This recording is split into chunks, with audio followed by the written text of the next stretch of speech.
Hello and welcome to another episode of Investing with IBD podcast. It's Justin Nielsen, your host, and it's May 17th, 2023. And on the show, we have Arusha Pires, a portfolio manager from O'Neill Global Advisors, joining us as he does every week. How are you doing, Arusha? I'm doing well, Justin.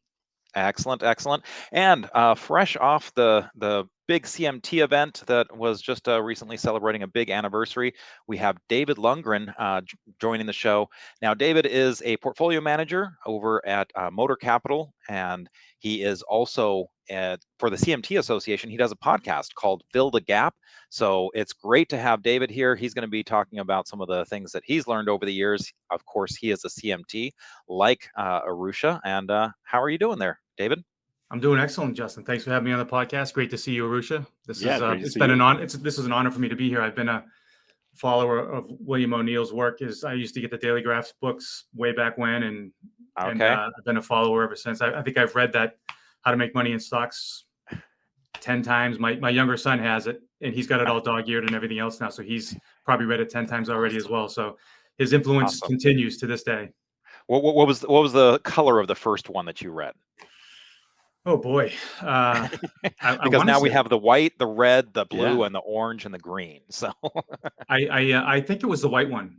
Okay, so yeah, that's the oldest. That's the first edition. The second edition was the red, and then I helped out with the blue, the third edition, and the fourth edition. Good stuff. I mean, certainly, so much knowledge, just packed into those books, and of course the charts. Especially the fourth edition with the orange cover. It just has those 100 charts at the beginning that just kind of gives you a sense of, hey, here's how America got built with all these stocks. But we'll certainly get into some of the learning lessons there. We'll cover the market today, also some of the ideas behind patience, process, and not firing until you see the whites in their eyes. So, and of course, then we'll also talk about some individual stocks. But let's go ahead and start with the market. Very strong day today on Wednesday, and a little bit of breadth too, which was nice to see, since that's been one of the issues. David, where would you like to start? Do you want to start with the NASDAQ composite, or? Yeah, I mean, we can start with the index that's lying the most. So yeah, let's do that. Okay, perfect.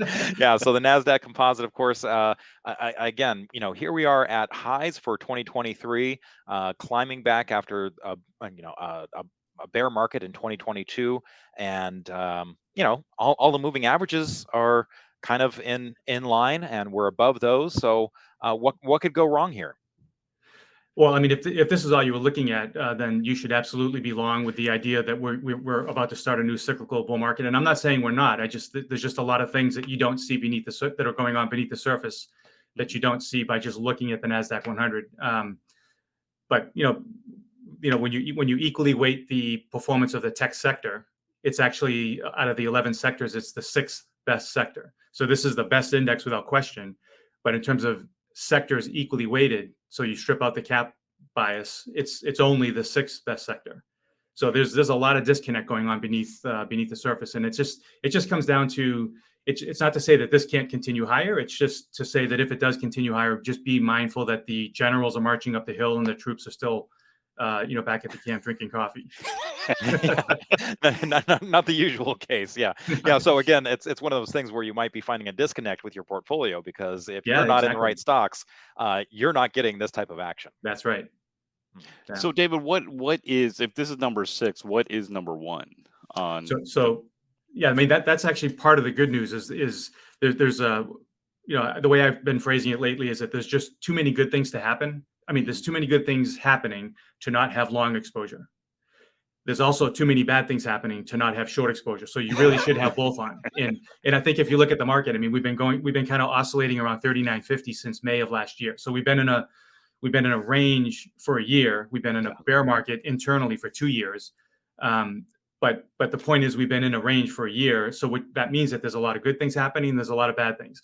So one of the good things that I can point to is that everything that I do is equally weighted, because I really strongly believe that, like, the phrase I use is lies, damn lies, and market cap weighting. And it's statistics, right? It's just what market cap weighting does to your perception of what's happening. So if you equally weight the various, like the technical structure of the various industries, the number one industry is industrials. Number two is consumer discretionary, and it's been number two for a long time, despite the fact that Amazon for the longest time has been holding down the discretionary sector. It's actually been the number two sector for a long time. Number three, unfortunately, is staples. You don't want to see that. Right. And then after that, we have materials, healthcare, and then tech. Mm-hmm. That's really interesting, especially as you said, not even the top five. And when you have defensive areas, really kind of taking some of those top spots, that's something that we're not normally looking at as growth investors to be the leading. And I hate to even get further into the weeds on this, but you can also look at, it's kind of like looking at beta, but there's problems with beta, one of which is that it's a 5-year look back and beta changes, so it's kind of too slow to respond. So I measure performance of stocks in different ways, almost like upside downside capture. And when you do that and you rank every stock for its upside and downside capture, what you find is that a lot of the stocks that are leading in industrials actually are a bit more defensive. So it's on the one hand, it's good to see industrials as a leadership sector, but it's certainly not like staples, and it's certainly not utilities. But having said that, even still within industrials, there's still a lot of defensive leadership going on there. Mm-hmm. And it's worth mentioning that your fund is a long and short fund, so you do both. Yes. So maybe talk a little bit more about that idea that you brought up from the beginning, is that you kind of have to have both in this market. Yeah, I mean, it's funny that I'm definitely a bullish person by nature. I can't wait for the next bull market. I'm kind of chomping at the bit because I love it, like everybody, all of your listeners do, I'm sure. But there are times when you need to be able to recognize that you're just not in that environment. And I would say even there, in all instances where trend following is not necessarily really rewarding you, even then it may not be the right decision to short things. Mm-hmm. But sometimes you're actually in such an environment that you should get short. And I think the past year has been one of those environments. And so I think everything I do is systematic. And so I'm just trying not to overlay or enforce my opinion on the market. And so when you do that and you just kind of like take a look at the market from a higher level systematically and from the bottom up systematically, there's just way too many charts that are just starting to break tops even still. So a lot of the financials are broken down already. A lot of the banks are broken already, but there's a lot of charts that are, for every chart that looks good, I can show you 1.5 to 2 charts that look bad. Yeah, that's true. Now, so David, what would you need to see to kind of get you more bullish using kind of the sector view that you're using, the equal weighted sector view? So I have this I guess it's called an indicator, but it's called a risk gauge. And what it does is, like, there's 5 things I care about. Everything else I monitor because I'm interested. Sometimes it can be useful, but most things I don't care about. Like, I don't care how steep the yield curve is. I don't care what the Fed just said. I don't care about earnings season. I don't even care about what sentiment is, because I have this sort of philosophy that I try to rely on. That I refer to as the inviolable rules of trend following. Mm-hmm. And so everything I do is based on these inviolable rules of trend following. So, C cannot happen. If we're at A and you're thinking C is going to happen, C can't happen until B happens first. So everything I do is based on those concepts. So, like, if you're looking at a stock and it's at 10 and you think you can go to 50, I can guarantee you there are no guarantees in this business except for this one. That stock cannot go to 50 unless it goes past 11 first. Right. That's trend following. That's the essence of trend following. So my entire research process is based on concepts like that, around 5 different concepts. So it's price trend. Okay. It's relative price trend. It's the fancy word is cross-sectional momentum, which is what technicians have been calling momentum, since the 1930s. So it's just traditional, ranking stocks and comparing them to each other. So momentum, and then breadth, and then volatility. Those 5 things have certain profiles in every bull market and in every bear market. Whereas, like, last year is a good example of why sentiment, although I follow it, sentiment's not in this model, because last year we had in many instances, in many gauges, we had record bearish readings, and the market just kept going down anyway. Right. Mm-hmm. So like, just because the market everybody's really bearish doesn't mean the market's going to go up. So you can't rely on it from like an inviolable rules of trend following perspective. So when I do that, and I do it across 4 time frames, you go all the way out to the quarterly chart, which to me is like, that's kind of where I live. That's the trend I'm trying to capture. Wow. Okay. When you do that, and think about the reason I do that is because, and this is very much because of, my influence, the influence from William O'Neill is just to really focus on those fundamentals. Because, I often say that if somebody asks me what's more important, fundamentals or price trend, I wouldn't even hesitate 2 seconds to say fundamentals, because without strong fundamentals, there are no strong price trends. It's just that there's a huge distinction between fundamentals and fundamental opinions. Right. When you look at performance of actively managed funds over the years, I think it's 89% have underperformed. And the reason they've underperformed is because they're trying to exert their opinion upon the market. And this is like with rocket scientists on their team, like long-term capital management and all these other things where CFAs. Well, they have even more educated opinions. Yeah, I get insulted if somebody ever tries to call me. Not that this has ever happened, and I don't think it ever will. But if anybody ever called me the smartest person in the room, I'd be insulted. That's the kiss of death right there. But the idea is, if you look back in time, in any 1 year window of time, the biggest influence, well, let's say half of what happens to a stock in a given year is driven by valuation expansion and contraction. So if you ask me what's the best sentiment gauge that you could possibly look at, it's valuation. In 1 year, people are willing to pay 20 times earnings, and then they're willing to pay 50 times earnings. That's sentiment. That's confidence. It's how much optimism you have. So in the short term, it makes sense that in the short term, valuation expansion and contraction drives half of what happens to a stock in any given year. But when you start getting out to 3, 5, 10, 15 years, the expansion and contraction of valuation drops to, I think it's 5%. And then 95% of what makes a stock do what it does over that 15-year window is fundamentals. Right. 75% of it, this will probably make William O'Neill smile, or Bill smile, is 75% of it is top line revenue growth. Right. So all of that is to say, that's why I believe fundamentals are pretty much all that matter. That's what the evidence shows. But it's not my fundamental opinion that matters.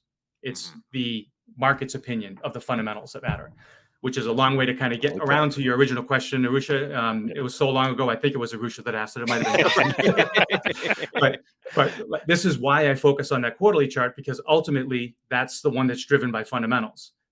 When you start going from quarterly all the way down to daily, this is not an original concept. This is what Charles Dow said over 100 years ago, that the shorter the time frame you look at, the more you get into the field of emotions and emotional responses to fundamentals. You get out to the monthly and quarterly chart, it's about fundamentals. So when you do this analysis, that 5 time frames, the 5 inputs that I told you about over 4 time frames, when you do that on the quarterly time frame, almost 60% of the market's in a downtrend. And the quarterly chart's driven by fundamentals. So that's the problem that I see here. So you asked me what do I need to see change? I need to see that. I don't need to see that get really, really bullish before I get bullish. I need to see it inflect positive. Okay, but getting over 50% or it doesn't necessarily have to inflect above 50%. It just because remember this concept of trend following, and trend is fractal, meaning that the quarterly chart cannot possibly, this is another inviolable rule of trend following, which is why I do 4 time frames. The quarterly chart cannot possibly get better unless the monthly gets better first, right? Which cannot get better unless the weekly gets better first, and then on down to the daily. So most people, if you ask them what's the long-term chart, they'll I think very fairly say, the weekly and the monthly chart are what I consider long-term. And I think that's fine. I have no problem with that. I happen to follow quarterly, but weekly and monthly get you there as well. But the point is if we get strong enough inflection on the weekly and monthly timeframes, and those trends inflect enough, then I'm willing to bet that the quarterly the quarterly timeframe risk gauge is going to inflect as well. And if it doesn't, it doesn't. But at least I have structure to manage my risk on those positive inflections that happen on the weekly and monthly timeframe. Yeah. So it's not that you need to wait for everything to get rosy before you get bullish. Right. In fact, this analysis, the reason I do it from the bottom up is because it does tend to get better. You guys know this as well as anybody, that breadth precedes price in terms of market turns. So this is all based on breadth. So this will inflect before the market inflects. Yep. And it's kind of like the follow-through.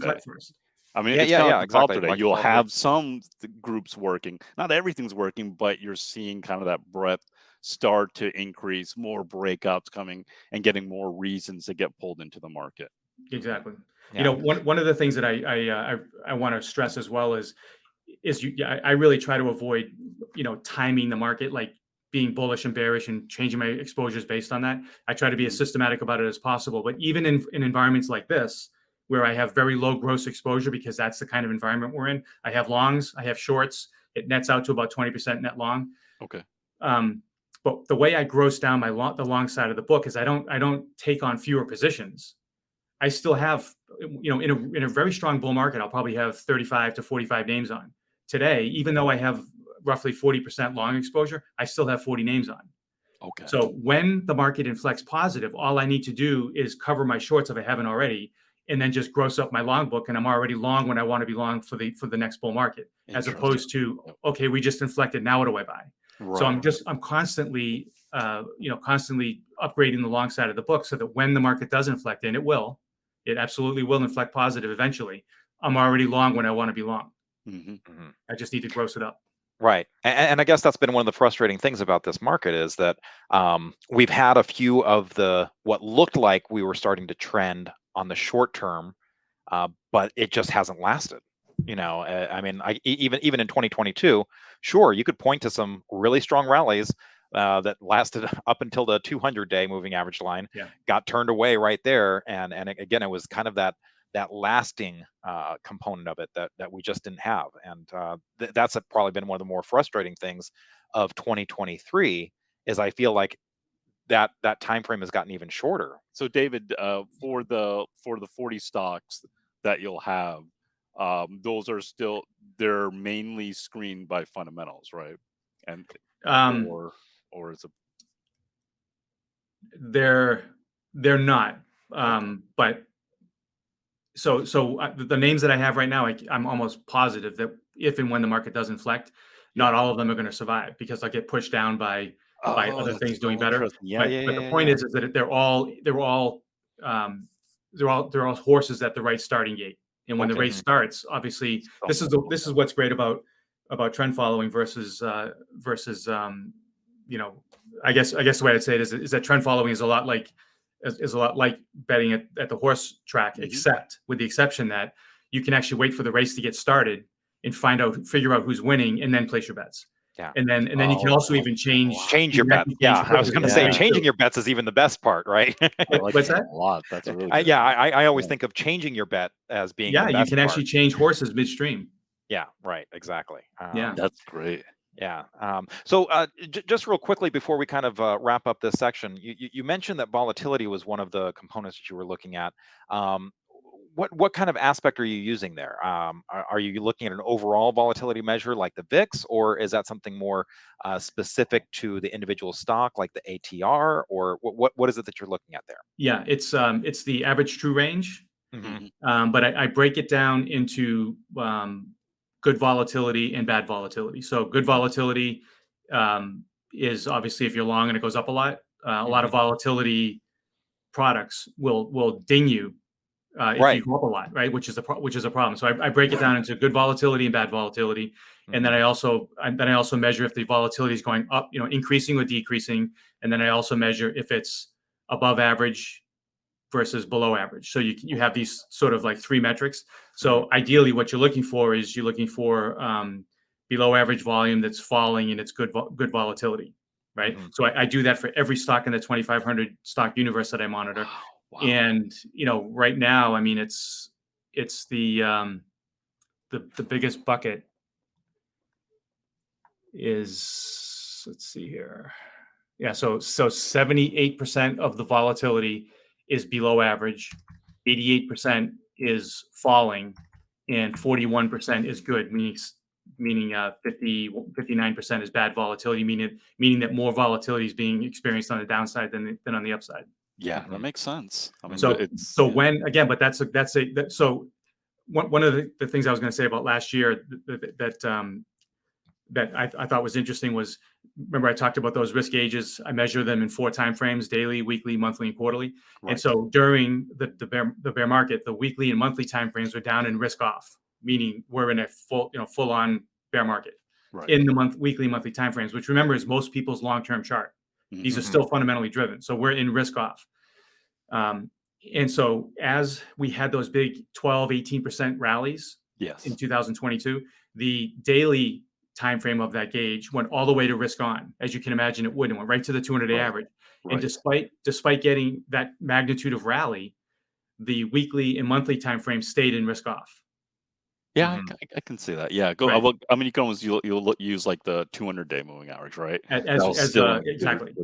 Right? Yeah. But the difference I like is that that, the rally from October to November and then through December, a lot of things happened on that rally that was very, very different from what happened during the big rallies prior to that.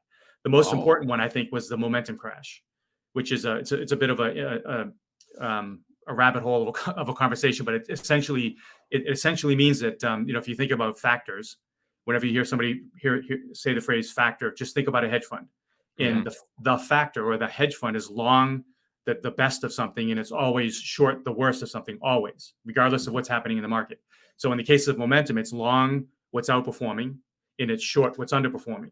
And during bear markets, the momentum factor, i.e. hedge fund, actually does really well, because what's doing bad is doing really bad, and it's doing so in a very volatile fashion, and you actually mint money on the short side as a momentum investor. In the long side, probably, and if it's a bad enough bear market, it's probably going down as well. It's just going down a lot less. Right. So it's working out great. Everything's great until the day the market bottoms. Yes. And the nature of the way bear markets bottom is it's like quick. Yeah. Momentum has a 12-month look back, so it's still thinking that everything that's down 70-80% is still the worst stock in the market.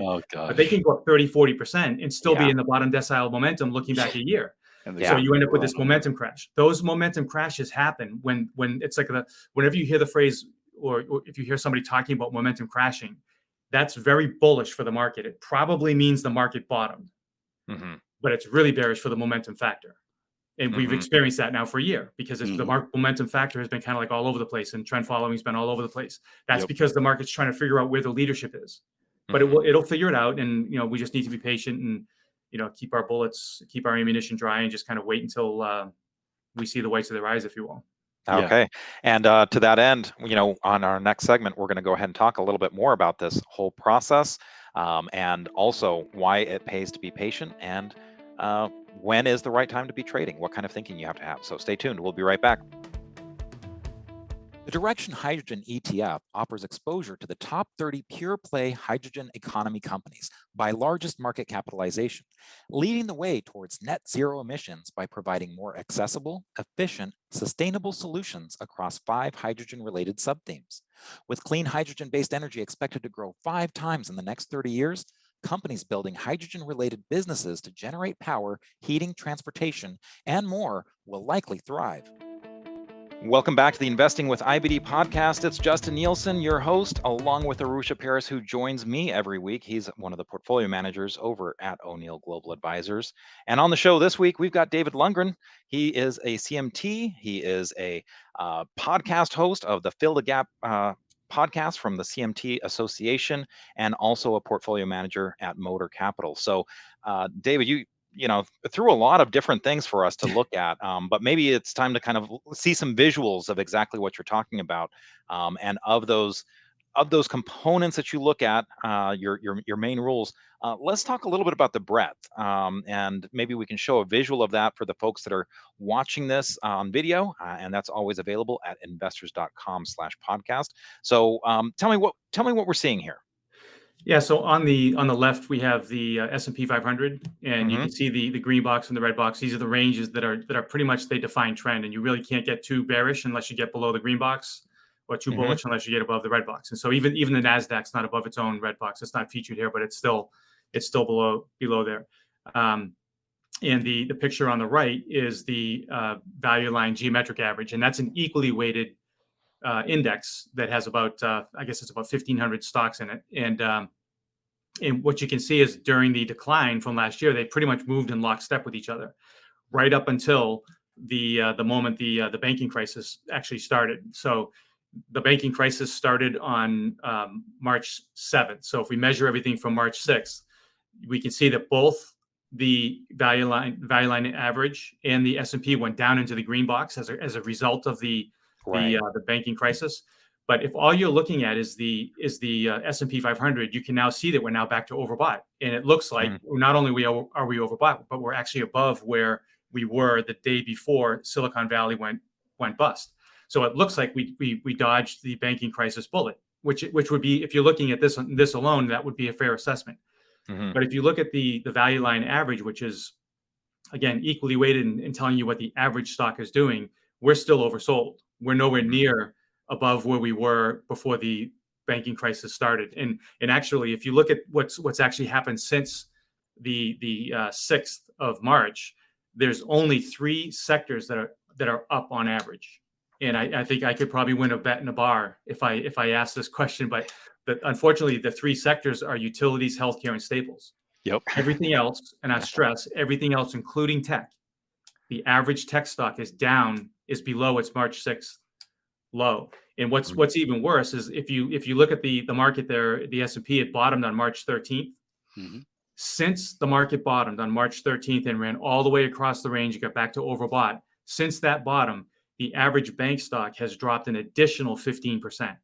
Wow. So that's what's going on beneath the surface. And it's critical to realize that none of this means that what's working won't continue to work. I mean, we saw from 1998 to 2000, that was that stealth bull market.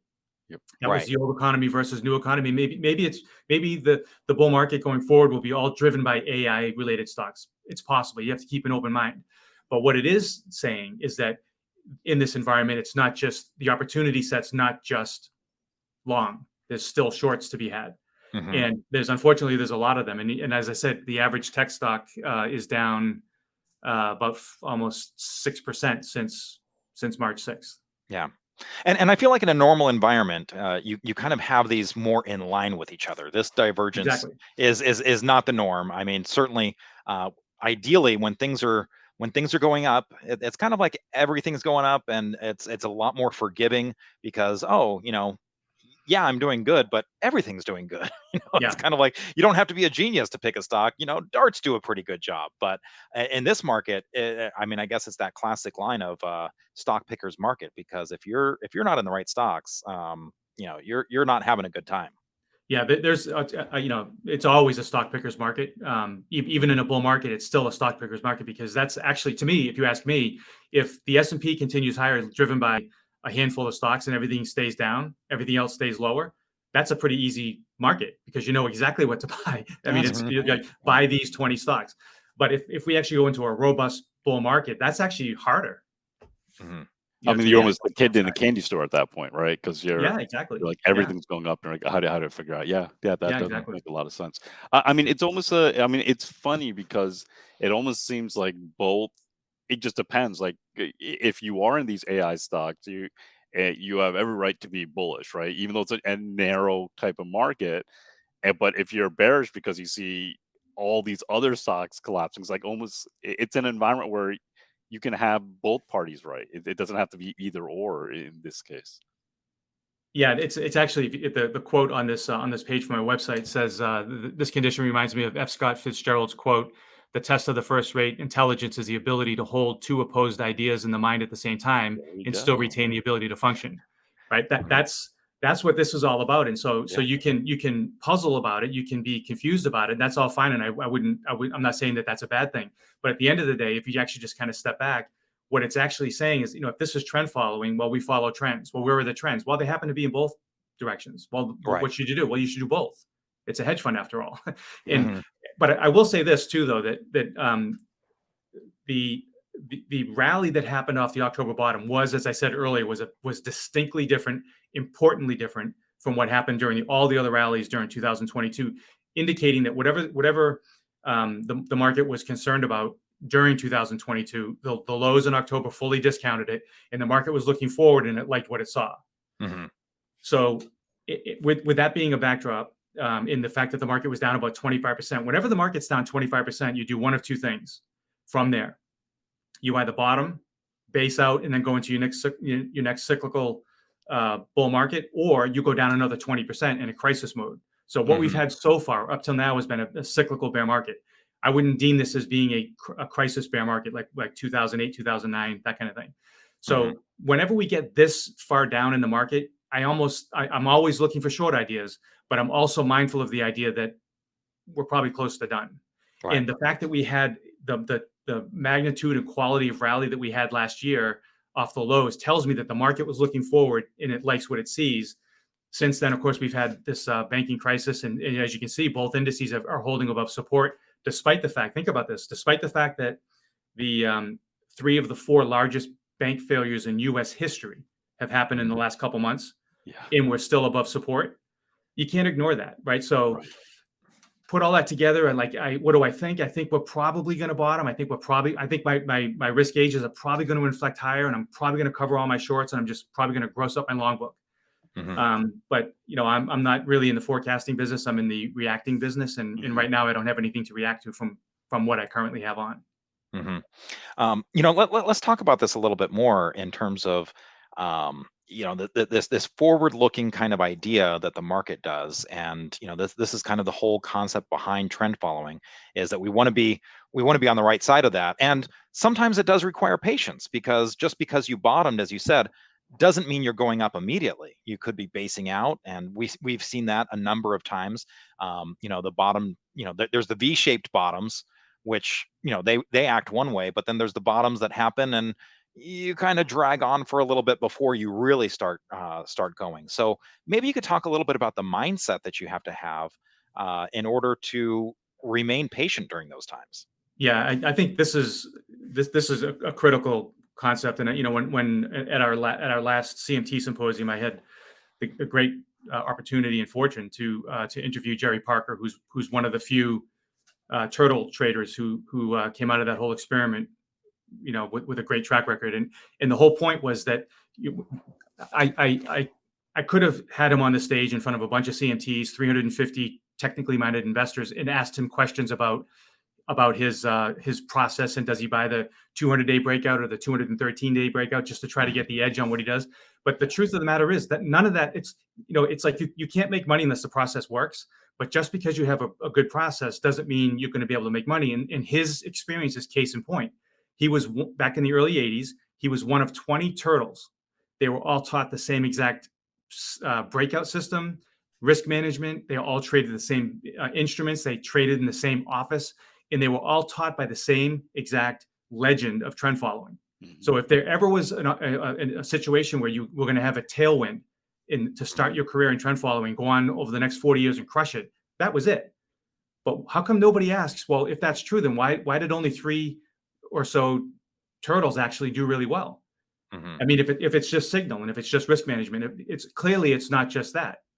It's mindset. And when you talk to Jerry Parker, it's his mindset is what kind of carries him through these difficult times. And we're in one right now. And you hear a lot of people today talking about how, quote unquote, trend following is not working. And I think that's just half right. That, what is trend following? Trend following is a process that gets you on the right side of major trends and does really well in that environment. But it also does a great job of identifying bad environments and protecting your capital. So is trend following not working over the past year? I'd say it's working great. It's doing a great job doing the other half of what you signed up for, which is protecting capital. So the idea is, dig small holes when you're just in an environment that's not, ripe for, right tail events. But always, as I said earlier, even though we're in a bear market, I'm always upgrading the portfolio and making sure that I'm owning those horses that look like they're most eager to get this race started. And then when the bull market starts, which I'll be able to identify with the inflection in these risk gauges, I'll just gross up my book. But until then, I have in my mindset, as I said earlier, these inviolable rules of trend following. If I'm anxious about wanting to buy a stock, like Riot is a stock that looks like it's trying to come back again. There's a whole bunch of other ones that look like they're trying to come back again. If I'm anxious about trying to buy a stock like that, and I think you can go to 50, but it's at 10, it can't possibly go to 50 unless it goes above 11. So let's just find those levels that matter. And below there, don't be anxious. Just let trend following do what it does. Protect your capital until it's time to, put your capital at risk. And that's all mindset. It's be patient and just let the process work. Yeah, I mean, it sounds like you're truly listening to the market, right? Yes. You're trying to keep that open mind and waiting and not predicting.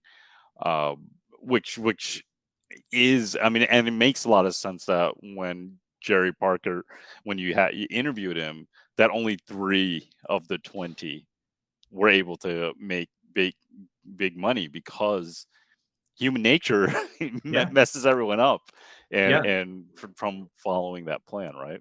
Yeah, I mean, the Well, and I market think has it's a funny so. way of taking down even the best and brightest. I mean, look at long-term capital management, everything else. So, Yep. if active managers, it's about 89% of active managers underperform doing fundamental analysis. And we can go back in history and isolate many fundamental analysts and portfolio managers who have done great. So is it the fact that nobody does well? Is it because of the process, or is it something else?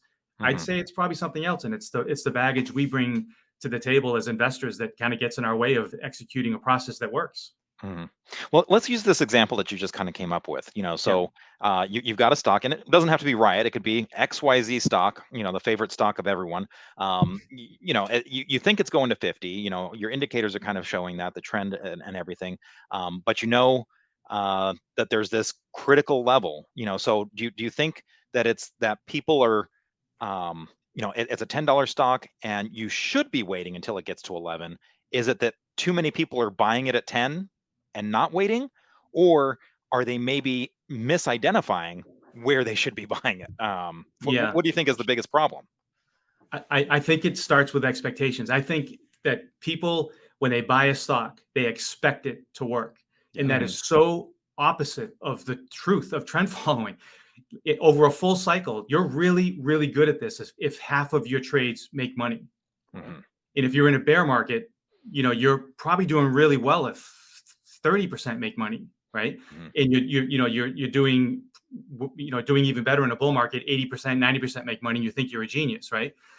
The reality is, like, I have a statistic here in front of me that again, if you take trend and you break it into 10 buckets, 5 to -5, 5 is a high momentum uptrend, and a -5 is a high momentum downtrend. And then you can say, okay, well, if measuring from when each of these trends started, are they in the money or are they losing money, right? So if you're in a bull market, all those positive, it's basically 1 through 5, all those buckets will be in the money. They'll be up from the moment they inflected to positive trend.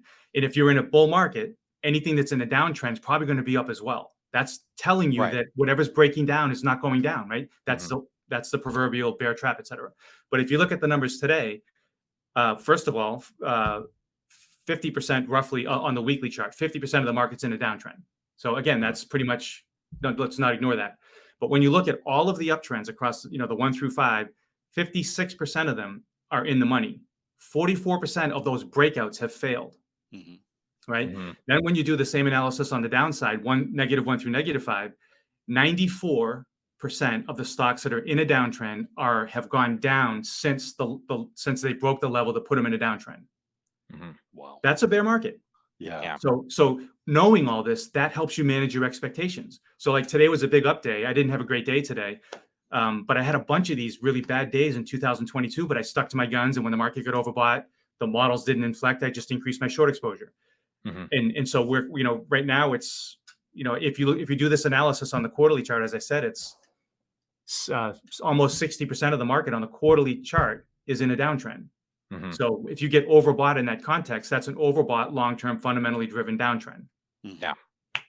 So that helps me build my expectations and put into context what happens day to day. So we were talking earlier about monitoring what happens with various buckets of trend. And if I look today, like the average quarterly timeframe uptrend was up about 1% today. The average stock was up 190 bips today. So I can look at that and say, well, my longs weren't up anywhere near 190 bips today. So I had a terrible day. Something's wrong with my process, right? Expectations and mindset.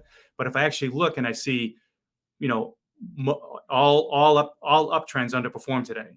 Yeah. And the downtrends were up anywhere from 200 to 250 bips today. Downtrend stuff we don't buy. Right. We're not even trying to buy that stuff, right? So if I know that all the gains came today from stuff in a downtrend, am I actually going to start thinking that trend following is not working? Or am I actually going to say, well, this is a downtrend? Volatility, by the way, is greatest when you're in a downtrend. Yeah. So it's all about perspective and really understanding truly deeply what you're doing and what it's going to get you to do, what has to happen in order to get you to do something different. And that's all based on these inviolable rules of trend following. And until they happen, you just have to keep perspective and keep the faith in that long-term process, if you will. No, Well, I and there's like a patience level. I mean, Yeah. and you kind of made the reference earlier to the what we call the Bunker Hill strategy Yeah. of not shooting until you see the whites in their eyes. And I mean, Yeah. we were kind of talking about this as you were, discussing it and bringing it up. How scary must that be if you've got this whole host of things coming at you, which we do. I mean, we've had over the last year all sorts of news coming at us. Right now, it just so happens to be the debt ceiling, but there's certainly recession, inflation, all of these Yeah. things. And you're supposed to be, just sitting there waiting, and not firing, quite yet. So I guess, what do you rely on in order to give you that conviction of, hey, waiting is going to be the best thing for me? The process. Like I always remind myself that what I'm doing is based on these inviolable rules of trend following. Like, good things can't happen unless these things inflect. 10 can't go to 50 unless you get above 11. It's like that across five measurements on 4 time frames. So good things can't happen until these things inflect. But when you think about that wait, don't fire until you see the whites of their eyes, you can imagine the anxiety and the fear they must have felt. Yeah. Putting to shame any anxiety or fear we feel today, FOMO or whatever, as a trend follower. Yeah. But so you ask yourself, like, what was it that probably gave them the courage to do that? They have a loaded gun. Hopefully it works. This was back in the Revolutionary War. So it's a loaded gun, but they had very little ammunition, and they're waiting until they can literally see the whites of their eyes before they fire. What gave them the confidence to do that? I would say it had to be some combination of their respect for and confidence in Colonel Prescott, the guy that told them to hold their fire, and just a confidence in his long-term strategy of how, the reason he's doing this is because we don't have a lot of bullets. We have to wait for them to come upon us. So they just believed in what they were doing, and they understood it, right? Same thing here. You have to have respect for the message of the market. I always say the market is the best fundamental analyst on the planet. That's why it's so hard to beat. So just listen to the market, right? Yeah. Have a structured way to listen to the market, which is the process I'm describing, and then just have confidence that over time, trend following works. It doesn't just work. It's the best strategy over time. And I would actually tell you that anybody that's done well over time is either explicitly tells you they're a trend follower, or they're implicitly a trend follower, because nobody makes money unless the price goes up. So it's all trend, right? So you just got to have belief that trend's going to come back again, but you'd have to have a structured way of identifying when it does come back, and then until then, hold your fire. Yeah. And David, and really, I think to end this segment, just maybe a couple of quick comments on value stocks and how that strategy is in your opinion. So this is a bit of a controversial statement, but I strongly believe that value doesn't work. And by that, I mean is that stocks don't go up just because they're cheap. Right? So you can look at this chart here, and you can see that since the bear market started, value, this is just a ratio between value and growth. So value in the numerator, growth in the denominator. So when this line is going up, value is outperforming. And we all know this. Value has been outperforming since 2022, the beginning of the bear market, basically. And so we can look at this and say, undeniably, at least the way it's measured here, which is a whole other conversation, value's been outperforming.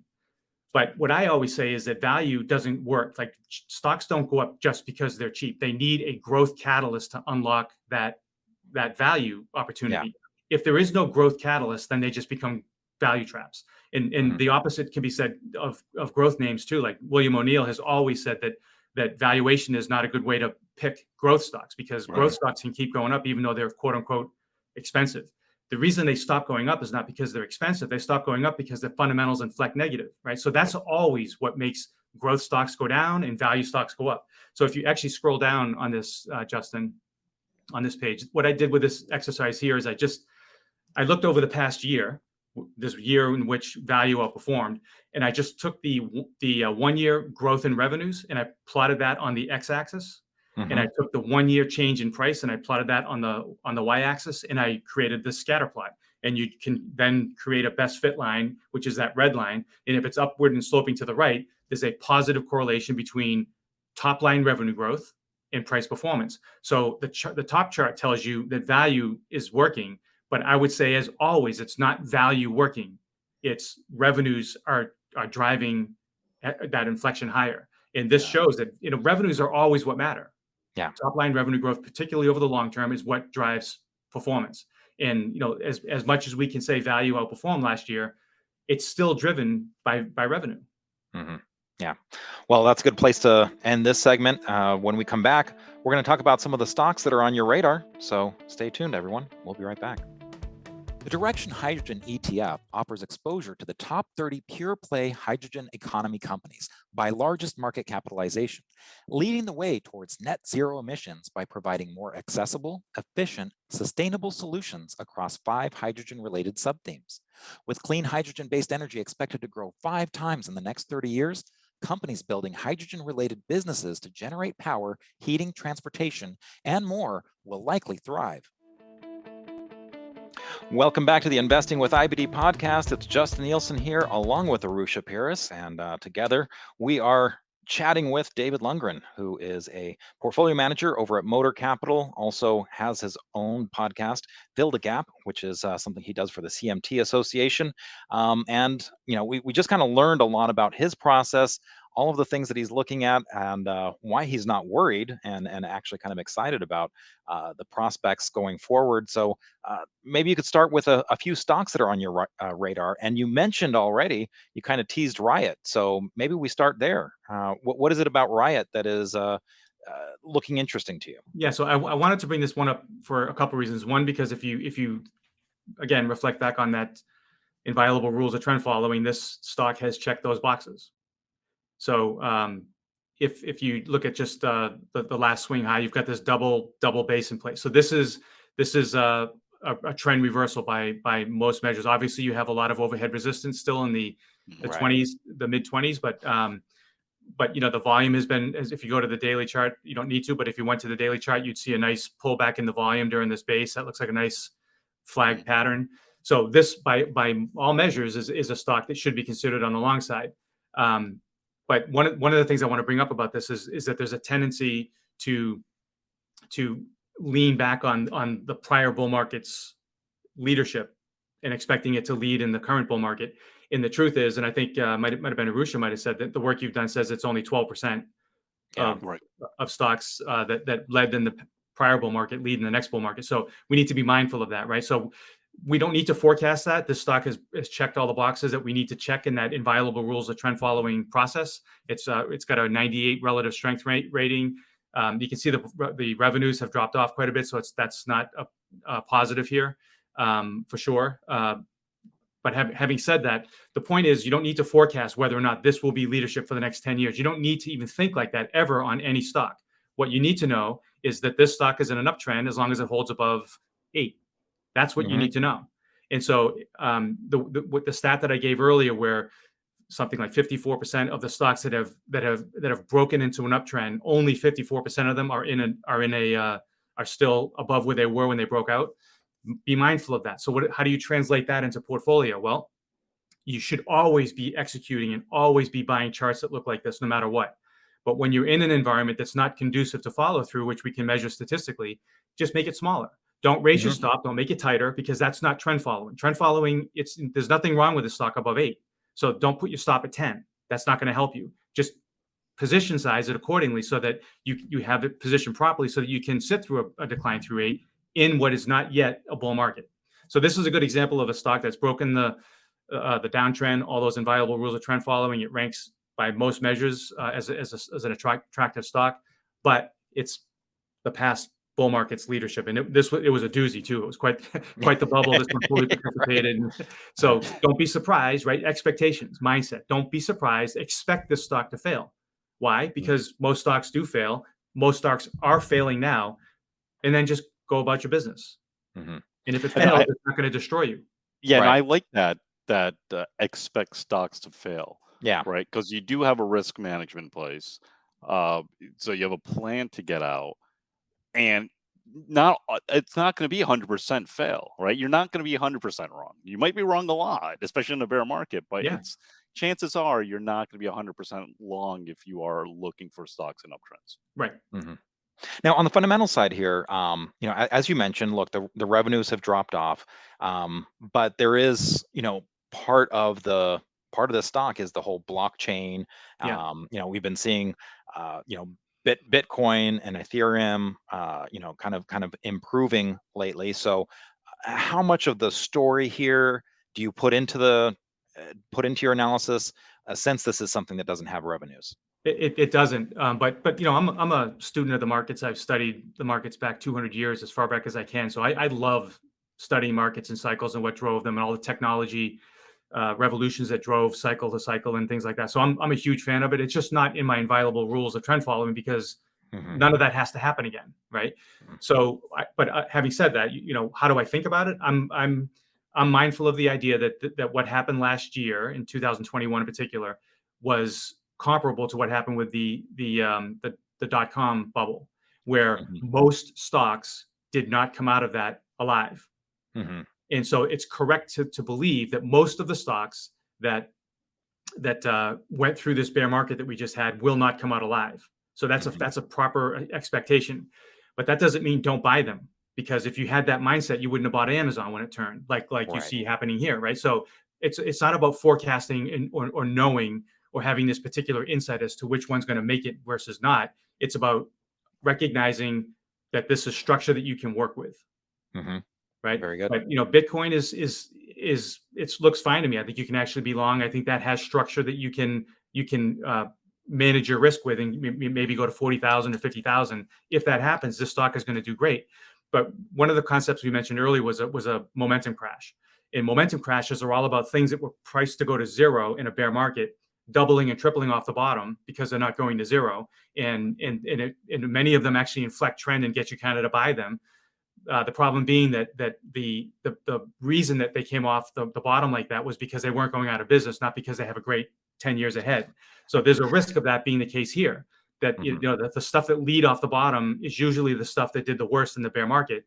And it just because they did the best off the bottom does not mean that they're going to do the best in the oncoming bull market. So you're always, as I said earlier, you need to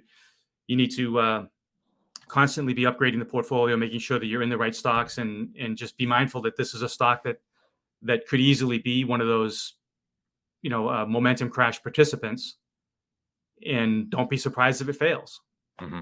Okay. Well, you know what? Let's go ahead and shift our attention maybe over to chips, because the semiconductor industry is one that we are pretty confident we can rely on, being here for the long term. It's just a matter of who the players are going to be, who the main players are going to be, because that's shifting a lot of times. So let's take a look at Onto Innovation, ONTO. This is looking very different from a lot of the other chip stocks. Indeed. Chips, generally speaking, if you want to just call up the SMH real quick, I mean, it looks like a bottom. It looks like it's like the turn is in, and you've kind of done a flag and you've retested it, and the 200-day average is rising. You've got that labeled as a cup and handle, which I think is I love that part of the service, by the way. But that's the backdrop. That's sort of the bus that's carrying all the semiconductors, and some of them are up at the front of the bus, and others are at the back. And I think Onto is at the front if it's not the driver. Is there something about this particular structure that you're looking at? I mean, we've kind of crossed some areas of resistance here that it touched a number of times, but now we're clearly above that. So what about being extended? When something is kind of sticking up this far, do you then back away because it's come up already and you missed it, or what are your rules on that?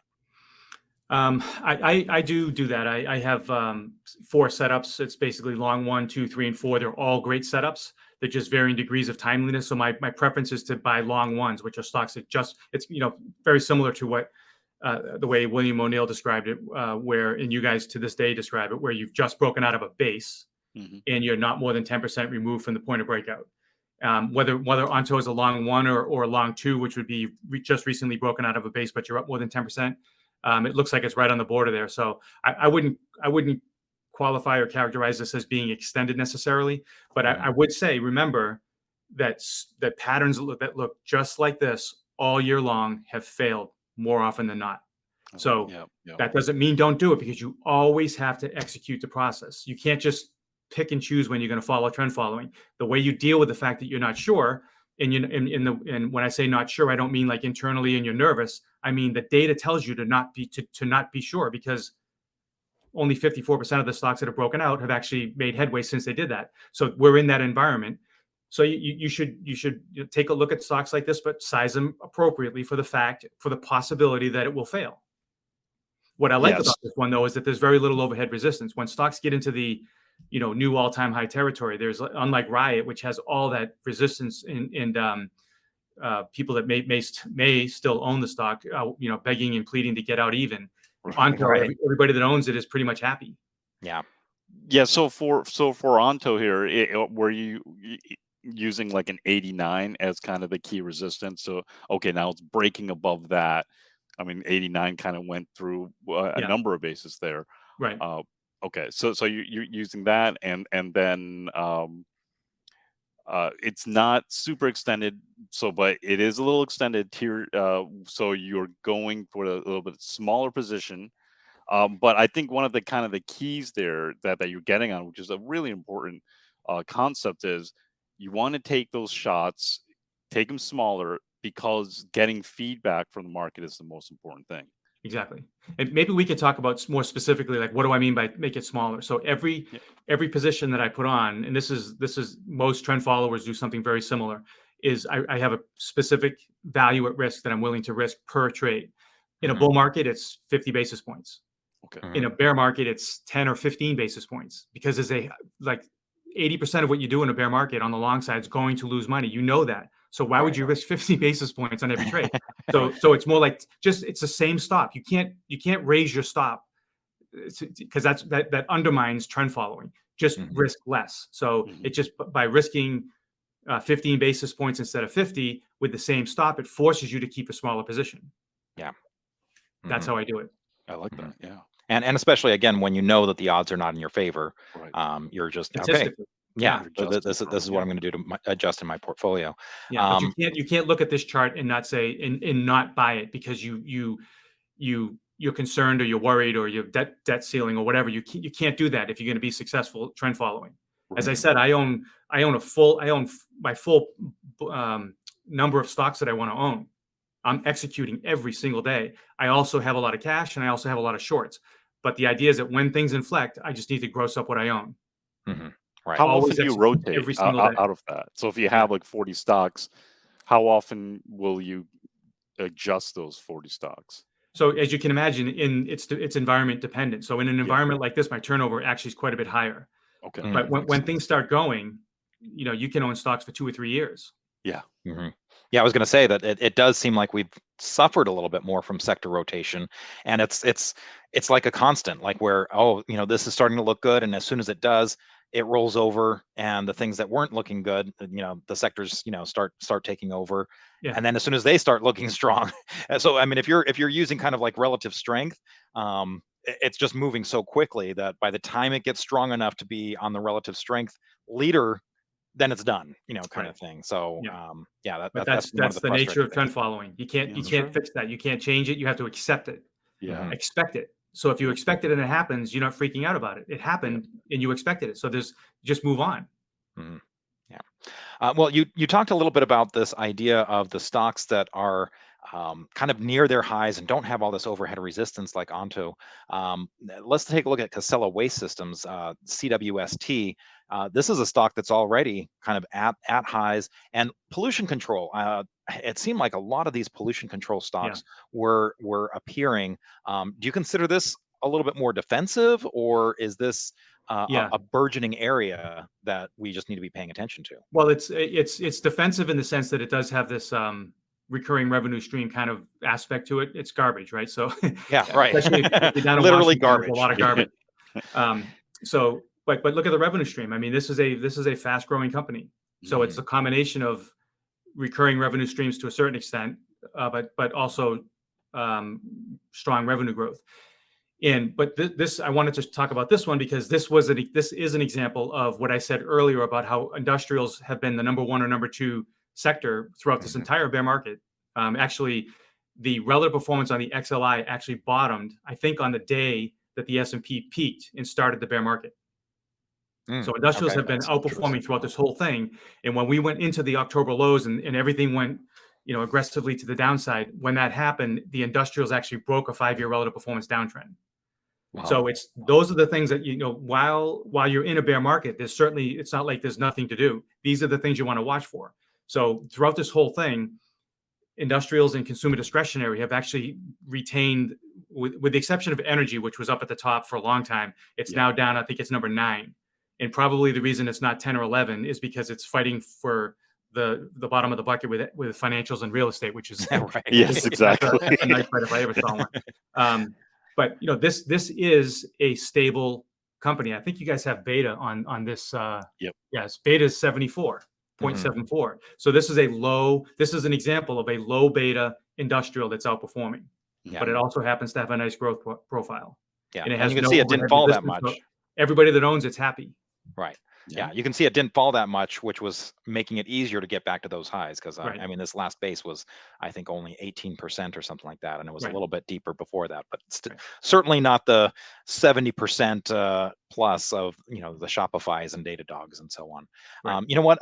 Because you mentioned consumer discretionary kind of at the outset, I want to just add a bonus stock in here, and we'll see if our editor screams, and jumps on and says no more. But let's take a look at SHAK, just because, again, you mentioned the consumer discretionary. It seems like a lot of these restaurants, are looking interesting. I mean, CMG was one we were talking about on our show today. But what is it about Shake Shack that is kind of looking interesting to you? It's another example of a company that has had a great growth profile, but it's gone nowhere for, I think it's 5 years. And so eventually what happens is that those fundamentals bubble up and they start to push the stock higher. And this, when you talk about post IPO patterns, this is kind of a nice looking pattern. And from a trend, inviolable rules of trend following, it's checked all the boxes. So whatever it needed to do to go to 200, it's checked those boxes. So now it's just manage your risk, chase it with your stop, manage your position size properly. But this stock has done everything it needs to do to be in an uptrend in this time frame, which is the time frame we're trying to capture this weekly chart. Great. Well, hey, David, it was really a pleasure having you on the show. A lot of good things, statistics, process, and mindset for our listeners to think about. So really appreciate you sharing your thoughts. My pleasure, guys. Thanks for having me on. Okay. And that's going to wrap it up for us on this week's show. Next week, we're going to have another guest, of course, as we always do. Leif Serede is going to be on our show. And so we'll be chatting with him a little bit. He's a championship trader, and we'll kind of get into his mindset of what's working for him and how he's handling the current market environment. So hope you tune in for that. Thanks for watching this week. We'll see you next time.